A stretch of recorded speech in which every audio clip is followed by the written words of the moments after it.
My name's Harriet. I hack your AI so the bad guys can't. Welcome back to Harriet Hacks. If you don't know me, I say that I missed the boat in computer hacking, so now I hack AI instead.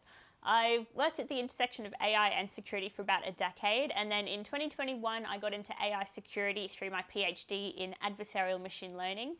And now I run an AI security company and I speak a lot about AI security. So getting me to shut up and keep to a reasonable time is definitely the problem here. Today, I wanted to reflect on a few things that are happening at the intersection of AI safety and AI security. So a couple of weeks ago, I went to an AI safety forum here in Australia. It was the inaugural AI safety forum held in Sydney and hosted by the University of Sydney and the Gradient Institute. That's an AI organisation here. And so it prompted a lot of thoughts that I was sort of already having, and then some that I probably wasn't having but should be having, that are about the intersection of safety and security. So, as you know, my thing is AI security. This is an AI security channel. I will talk to anyone I can about AI security.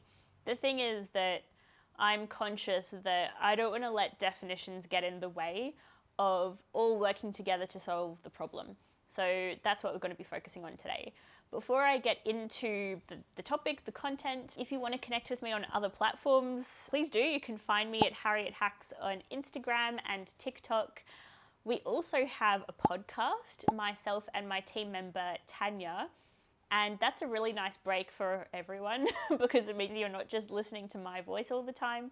But Tanya is also an AI security researcher. She works for Maleva and she's got really great things to say. We often also have guests as well who are mostly just, friends of mine from AI and cyber, but highly recommend you finding us there at Harriet Hacks on Spotify and Apple Podcasts. And if you're liking my channel or my AI security rants, please do consider helping me out by liking this video and subscribing to my channel. This all takes so much work, like you wouldn't believe it. And I've got many other things to do.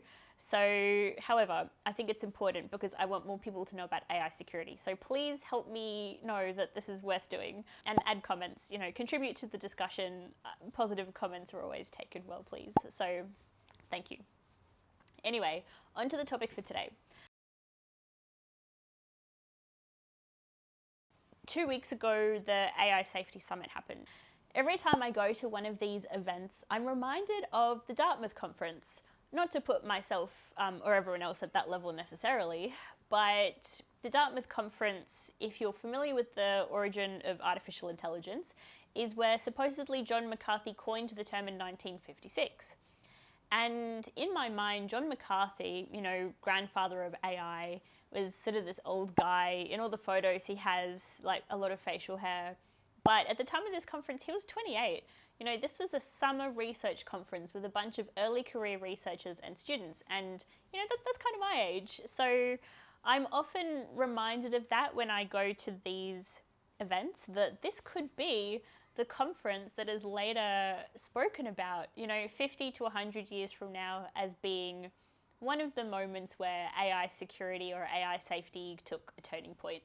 The other conference that I love, it's by far my favorite conference, it's the AI Security Forum that happens right before DEF CON in Las Vegas. And it's only happened twice. I was fortunate enough to go to both of them. I know it'll continue on because it's been some fantastic discussions about AI security, and obviously I'm the right audience to be there. AI security is my thing, but I'm always exposed to so many great ideas and things that I hadn't really thought of.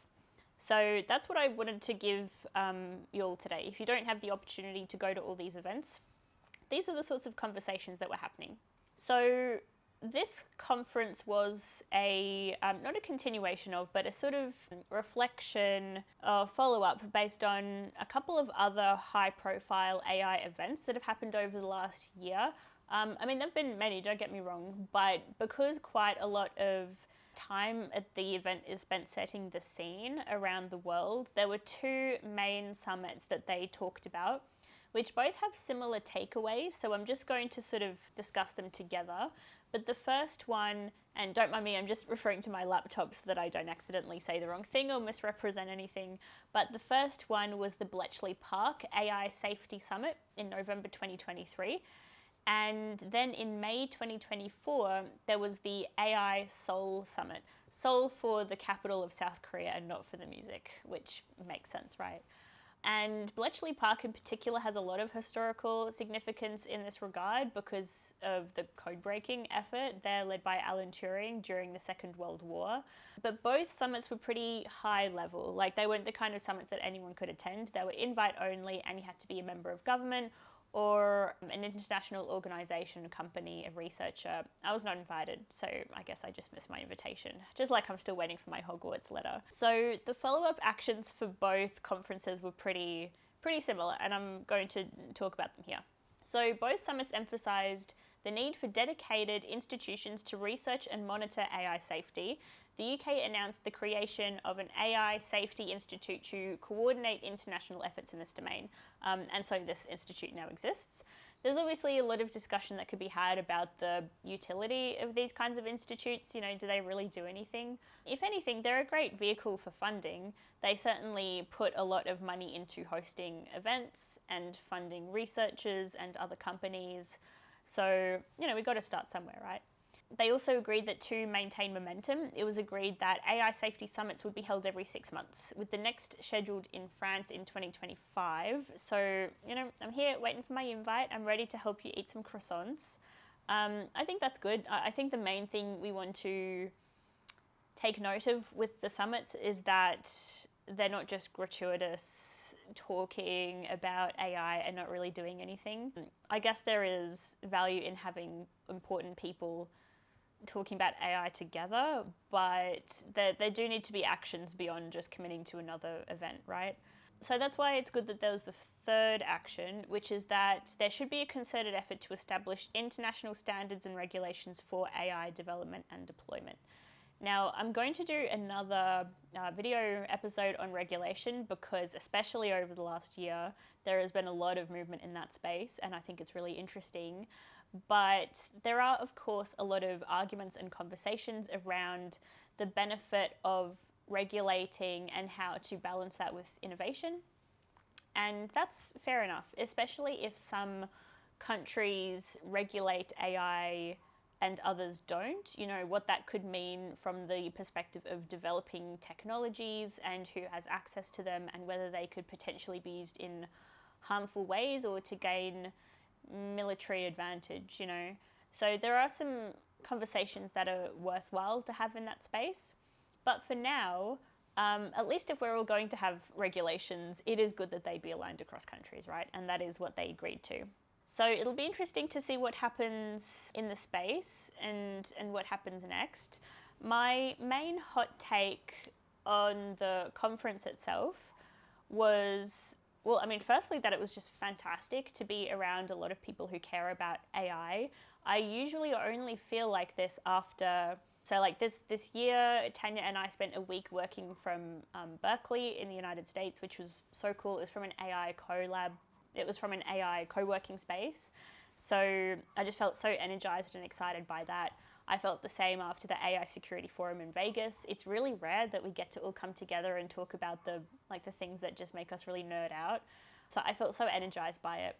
And, you know, my main gripe in general is that there is more of a focus on AI safety and not enough focus on AI security. Why does that matter? Is there a difference? Look, it's a term that's a bit contested, honestly, depending on which authority you refer to. From my perspective, and it's the perspective of a lot of international bodies and standards organizations too, but AI safety and AI security are quite different. And AI security is more about the technical and governance considerations that secure an AI system from an external threat, whereas AI safety is more about protecting humans or society from the AI system itself. So that could contain a lot of considerations like ethical considerations, transparency, robustness, which is where people would often lump AI security if they don't think that AI security is a separate consideration in its own right. And AI safety can also include things like workforce displacement, job displacement.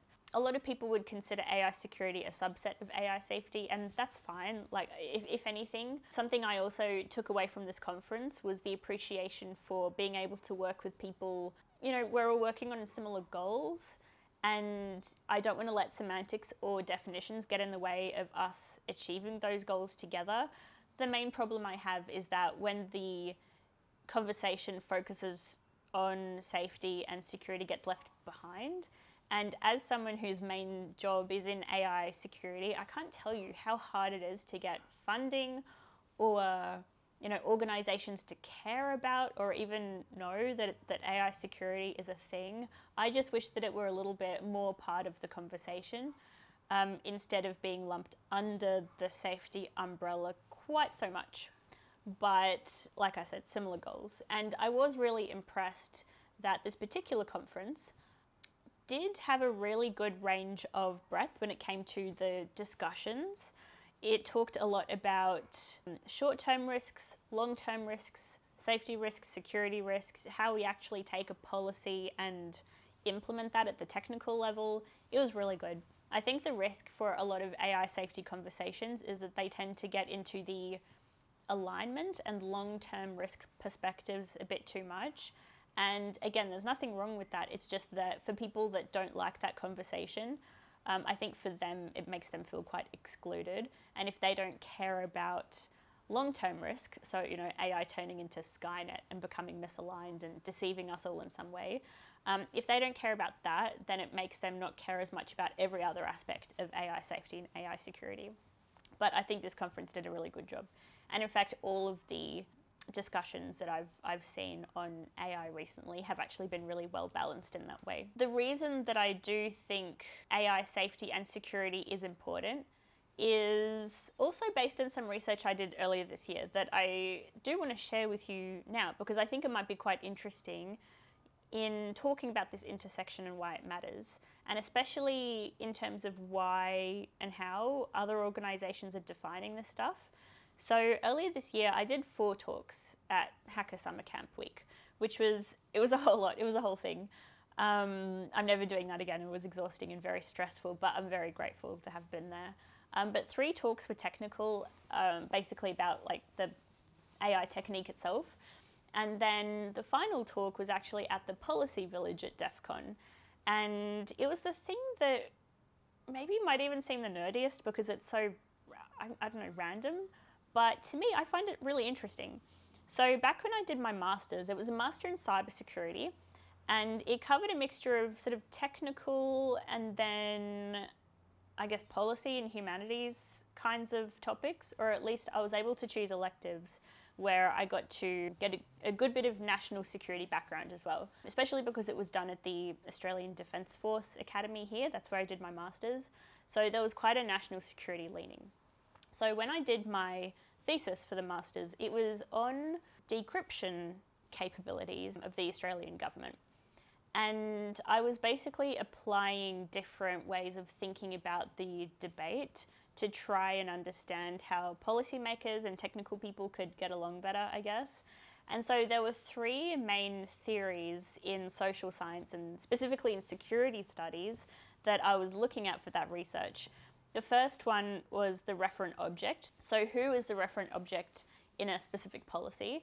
For example, in the encryption debate, this was sort of the extension of what we refer to as the crypto wars, and it was basically as end-to-end encryption was becoming more available to individual users through the messaging apps they were using, it meant that governments could not intercept those communications anymore, and that was quite tough for them when they wanted to be able to read people's messages.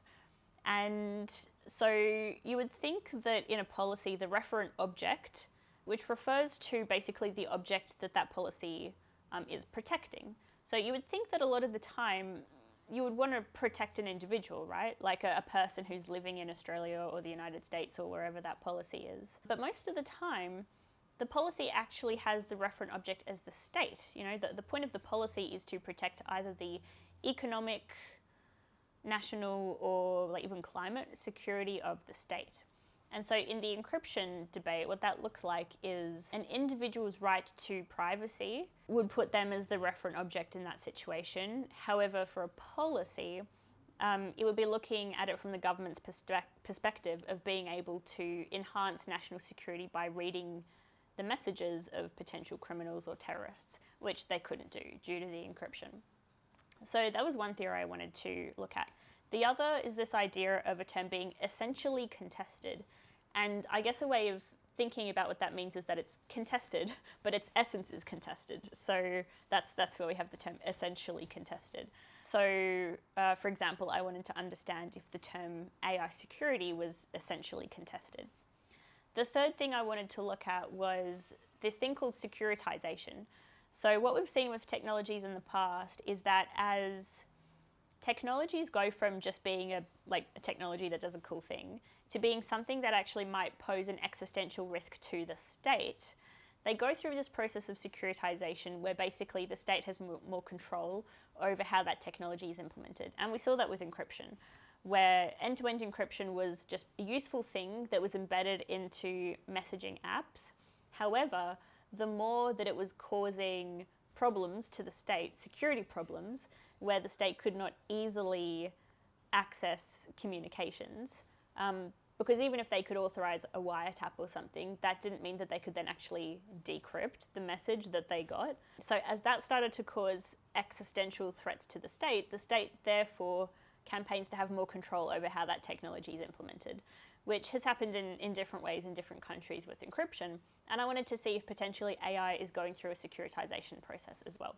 So for this piece of research, I looked at a lot of AI policies, 1,937 policies. The OECD, the Organization for Economic Cooperation and Development, maintains this database of all policies. I obviously had a little bit of AI help to analyze it. And I found a few key things. So firstly, the referent object is actually overwhelmingly the state when we talk about AI.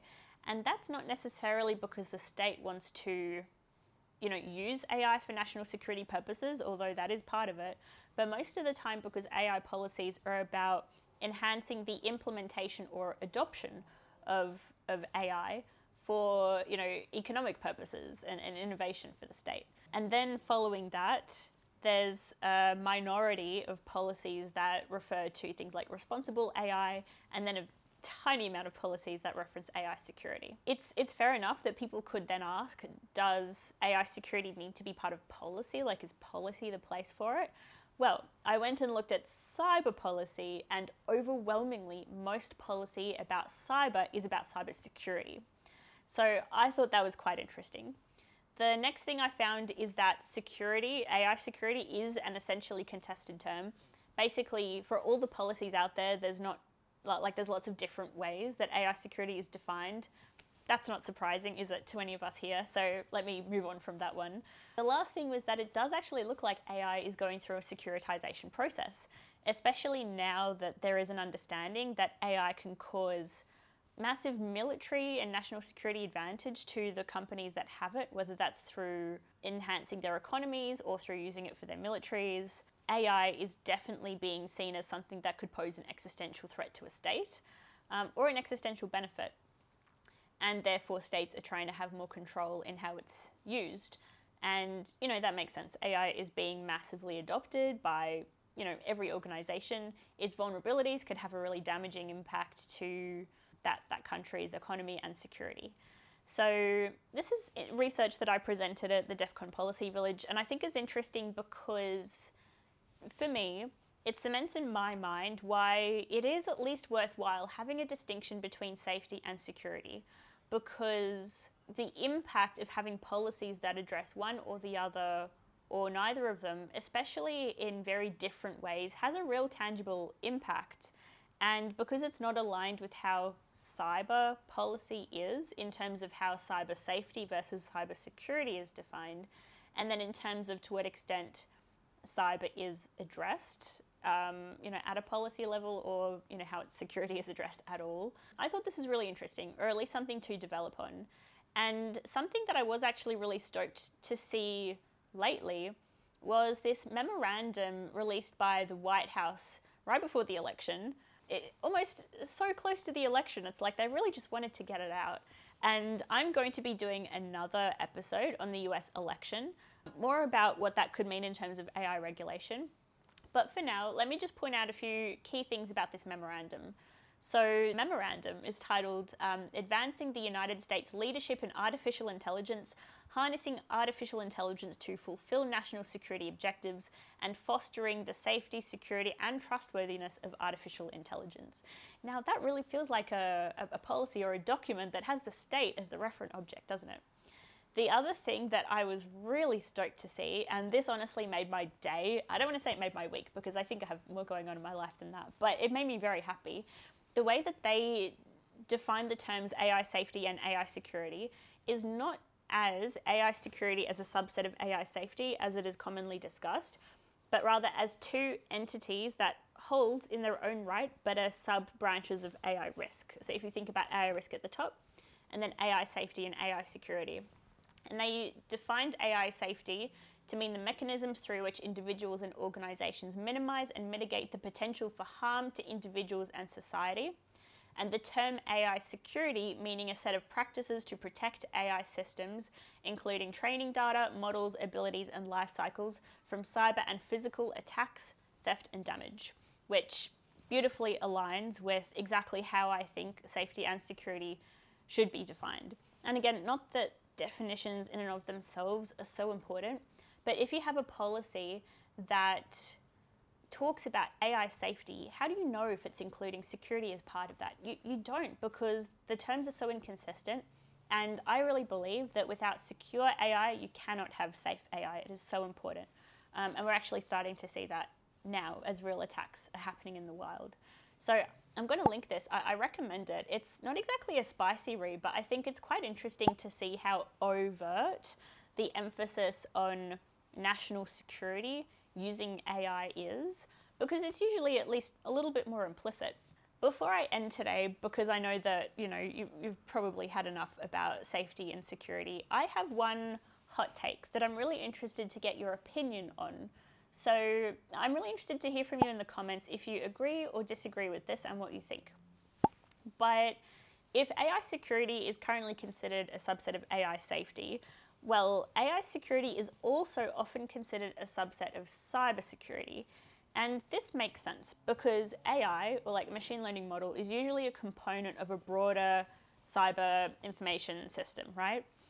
However, I think that the goals that most developers have for artificial intelligence are way more than just the technology.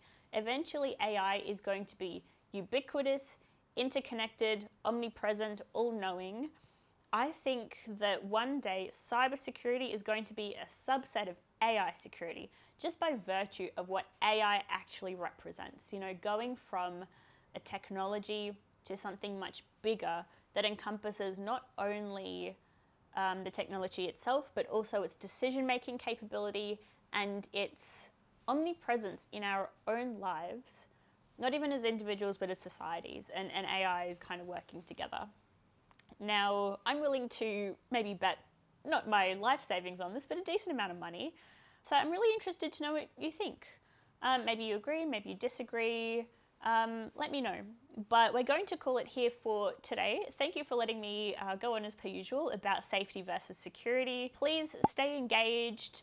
I'm looking forward to doing some more videos on new emerging things in the AI security space. But for now, thank you so much for listening. I really appreciate it, and I'll see you next time.